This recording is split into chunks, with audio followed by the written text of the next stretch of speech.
ndo family lillahi bado Salim Dilunga ndo alinafundisha ile neno family lillahi. Sasa nataka tuanzie hapo, mikutano iendelee kufungwa au ifunguliwe? Kwenye upande wa kupiga kura, una uwezo wa kupiga kura sasa hivi, na nitakuja kuzisoma baadaye. Naona watu washaanza kupiga kura, na Salimu ameandika vizuri kabisa, ifungwe ama ifunguliwe, yani iendelee kufungwa ama ifunguliwe. Jaji Manyota, nataka nianze kwako leo, nikutangulize kidogo. Purukushani ambazo zilisababisha mpaka mikutano ya hadhara ikafungwa ni usalama wa taifa na kwa ajili ya usalama wa taifa, na mpaka sasa hivi tunavyozungumza taifa liko na amani, halina tishio lolote, na hamna changamoto yote ambayo imetokea. Unaonaje hali iliyopo kwa sasa hivi kwa upande wako, na kwa namna ambavyo umejaribu kufuatilia kiuchambuzi, lakini pia nini unaona kina uwezo wa kufanyika kikarudisha hata imani kwa wananchi, na kuona kabisa kwamba serikali yetu inafanya 1 2 3 4 na namna hiyo? Karibu sana Jaji Manyota. Mwenyekiti, nikushukuru kwa sababu umeanza na hoja nzuri ambayo nafikiri ndio inayojadiliwa kwenye mitandao na ndani ya jamii kwa ujumla. Kumekuwa na mambo mengi yanayohusiana na zuio la mikutano, na wengi katika hao wamekuwa wakisema ni zuio batili, kwamba halikuwa limestahili kutolewa na mtu anayeitwa waziri. Sasa kitu cha msingi ambacho unaweza ukakitafakari katika jambo hili ni kwa nini jambo hilo zuio hilo lilitolewa. Sasa bahati mbaya zaidi, wengi katika wanaotujuza habari kwenye mitandao na kwenye vyombo vingine vya habari na watu wengine wanaojiita wanaharakati wanachambua uhalali tu wa kikatiba ambao umeweka uhuru wa watu kukusanyika na kuzungumza yanayowahusu. Katiba pia imeweka uhuru wa watu katika kuandamana. Sasa hapo wanalichukua hilo kwamba huo ni uhuru ambao upo kikatiba, ambao haupaswi kuzuiliwa. Hilo ni jambo zuri na ndivyo linavyopaswa kuwa. Lakini kwa nini katika jambo hilo tusitafakari mapana ya uhuru ulioainishwa kufanya? Kwa sababu tungelijua angalau 2 au 3 ya mambo ambayo yanapaswa yachukuliwe katika kutekeleza uhuru, mimi nafikiri ingelikuwa jambo ambalo lengetupa elimu. Sio tu sisi tunaofuatilia haya mambo, lakini lengetoa elimu pia kwa watu wengine, na hata hao wanaotoa hizo amri na makatazo, kwa sababu wengeelezwa moja kwa moja kwamba hiki kilichofanyika hakiko sawa kwa sababu zifuatazo. Sasa ni kweli yawezekana ukawa huna zuio la kutembea. Kwa mfano, mimi kama nikiamua nitoke tu nyumbani kwa sababu hakuna zuio lolote ambalo linanizuia mimi nisivae nguo, hakuna zuio. Yani silioni kwenye katiba, kwenye sheria, sioni. Labda master anaweza kunisaidia kwamba hiki kitu kinaweza kuwa kimeandikwa mahali kwamba huruhusiwi kutoka nyumbani kwako ukiwa hujavaa nguo. Sijui kwenye katiba, yani sheria tu, kwamba nikikutwa huko barabarani na zulula basi wanikamate. Sioni, labda master atanisaidia. Lakini kitu ambacho kinanifanya mimi wakati mwingine nivae hizi nguo si amri, sio amri wala sio sheria wala hakuna katazo, ni ule kuheshimu ustaarabu na haki za wengine. Kwa sababu nikitoka tu hivi na pita mabarabarani, kwa kweli nitawakwaza tu watu kwa namna fulani, haitakuwa sawa. Itaonekanaje kwa watu kama nitakuwa niko katika hali ya namna ile? Talazimika watakukamata tu kwamba huyu amepandwa na kichaa. Lakini tawaambia mimi sina kichaa, nimeamua tu kutembea. Au unafungwa tu kamba. Sasa tunampeleka Dodoma. Lakini gereza hilo la kunipeleka mnalo kwamba mkanihukumu nimevunja sheria ya kutokuvaa nguo. Merembe tu tunakupeleka tu. Anapigwa sindano za usingizi. Basi mwenyekiti, nilitaka nizungumze hilo. Mimi nawaona wanaopinga jambo hili wako sahihi kabisa, kwamba ni katiba imeruhusu kuwepo na hayo mambo mawili, na mimi nasema ni kabisa. Nimepata kusoma ibara chungu mbovu zinaainishwa, na hata wasiokuwa wasomi, wasiokuwa wachambuzi, wasiokuwa waandishi wa habari wapo wanaainisha uhuru wao. Na ndio hasa taifa linapaswa, linaitwa taifa huru, liwe na uhuru wa watu ambao wanaweza wakajamlia mambo yao. Lakini uhuru huwa wakati mwingine unakuwa na mipaka. Unaweza ukawa unautafuta uhuru unaokuhatarisha.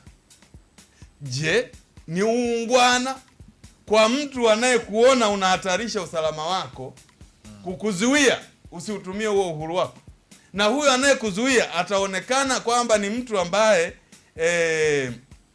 mtu ambaye amekukosea sana, kama anakuzuia kutoka ndani ili usiende kuuawa, kama anakuzuia kutoka ndani usiende mahala ukapata madhara, kama anakuzuia mahali usitoke ndani ya nyumba yako kwenda nje utapata magonjwa. Huo uhuru, hiyo Masra, sijui utakuwa kama unanielewa. Nakuelewa. Kwamba kuna wakati mataifa ambayo yana demokrasia na uhuru mpana zaidi huwa yanafika yanawaambia watu wao kwamba kitongoji fulani kesho hakuna kutoka, au wiki hii hakuna kutoka, na kweli watoki, na hawatoki. Na sio tu hivyo, yako hayo mataifa ambayo yamesaini mikataba ya kimataifa kuhusiana na haki za binadamu, yanazuia watu wengine kuingia kwenye nchi zao. Yanampiga marufuku Masra Stambuli kwamba huyu sisi hatutaki aje kwetu, hatutaki. Sasa Masra anapaswa kuuliza, huo mlivyosaini mikataba ya kimataifa kuheshimu haki za watu na uhuru wao, mmekiukaje? Mnaniziwia mimi. Mbona kwa unamsema mtu fulani? Kwa hiyo yako mataifa ambayo kwa sababu zao wanaweza wakatoa tamko linalokinzana na sheria, ambalo linakinzana na katiba, ambalo linakinzana na sheria na jumuiya zingine za kimataifa, kwamba hili jambo sisi hatutaki lifanyike aidha kwetu au kwa mataifa mengine. Sasa ukisha kuwa na hoja za namna hiyo, unaliweka taifa katika angalizo kwamba kuwalinda watu waliokusanyika pamoja ni rahisi zaidi kuliko kuwalinda watu waliotawanyika. Sasa nini mbinu utatumia? Hata sisi wakati tunakwenda tunafundishwa kuchunga, tulikuwa tunaona kama kuna hatarisho la wanyama wakali, unawaweka wanyama wako karibu na wewe, unawaita wakusanyike. Kama ni chini ya mti, kama ni ng'ombe, wote utawaita pale. Na bahati nzuri tunafundishwa kuwafanya watii.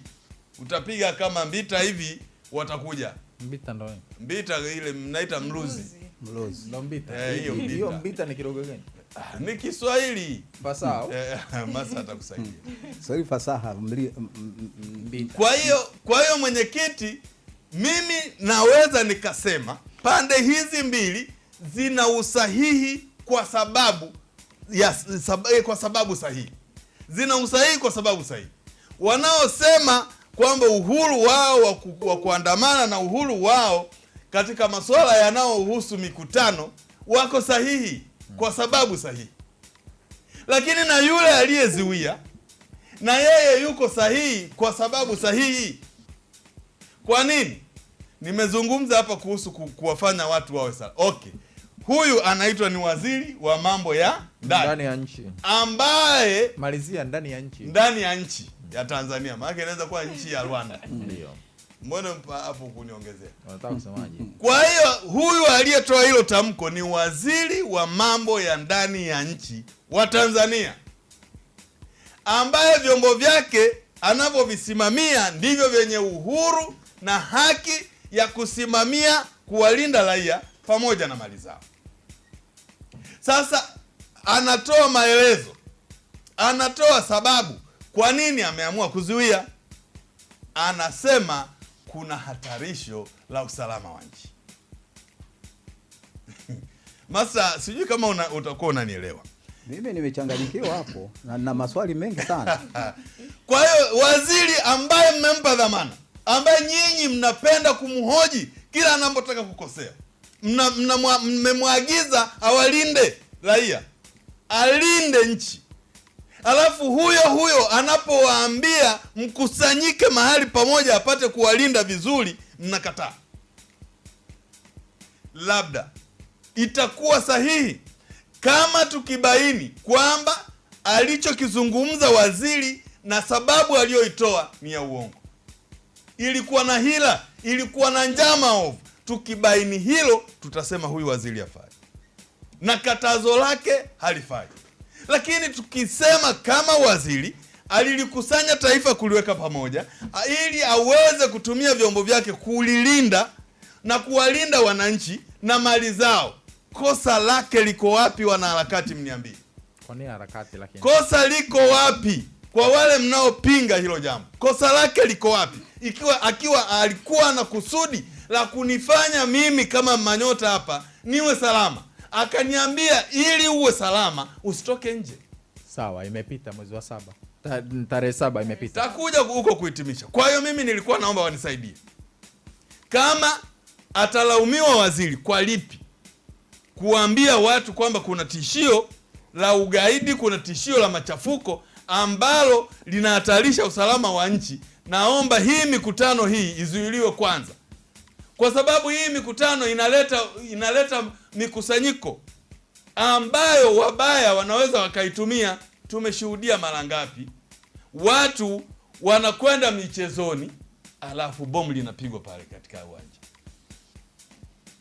Master, umeshuhudia mara ngapi watu wanavamiwa kwenye masoko, magaidi wanakwenda kupiga pale kwenye kusanyiko la watu.